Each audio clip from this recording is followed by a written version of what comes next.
The U.S. presidential election fast approaching, Russia is often being portrayed as a scapegoat for the scandals surrounding the candidates. With more on that, here's Nikki Aaron.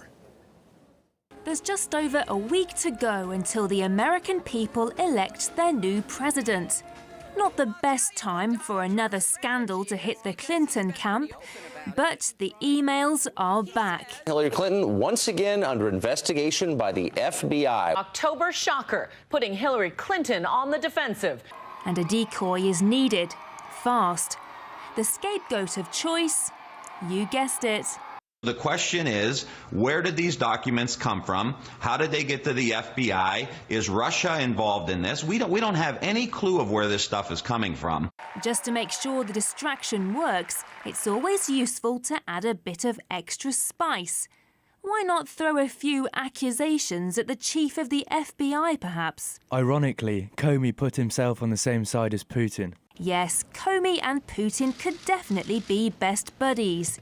That's believable. The latest emails came to light during a separate probe into the husband of one of Clinton's top aides. Oh, I remember him. Finally, one scandal that Russia hasn't been blamed for.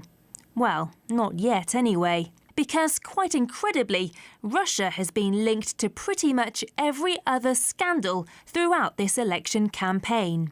It was blamed for the release of Democratic National Committee emails. Russian state actors broke into the DNC, stole these emails. It's been accused of being the puppet master behind WikiLeaks and the Podesta emails. They have given that information to WikiLeaks for the purpose of putting it on the internet. This has come from the highest levels of the Russian government. And it's even been implied that the FBI is part of Moscow's mischievous gang. Yes, it might sound ludicrous, but you need to get with the program, because blaming Russia is all the rage now.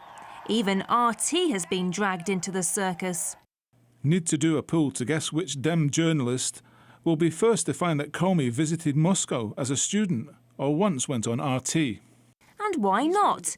This is the election season. It's perfectly acceptable to throw around absurd claims if it'll get you a few extra votes. This is the Muppet Show of the U.S. presidency. It is political silly season, and people say what suits them and suits their side before they get the data, right? This is what we've been used to now in the United States for months. So you mean to say that Julian Assange might not be a Russian spy?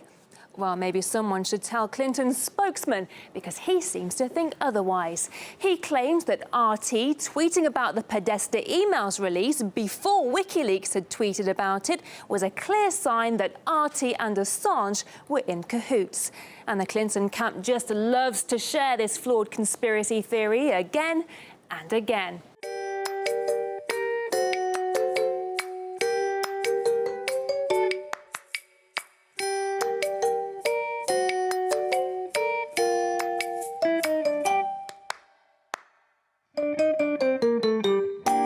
Such a shame that Schwerin didn't think to check the WikiLeaks website where the emails had been published in the first place. Now that's embarrassing. And although I agree it's scary enough that the next president of the United States will be either a woman under investigation by the FBI or a man facing multiple allegations of sexual misconduct, it's Halloween. So let's be a little bit more imaginative and think of a new bogeyman.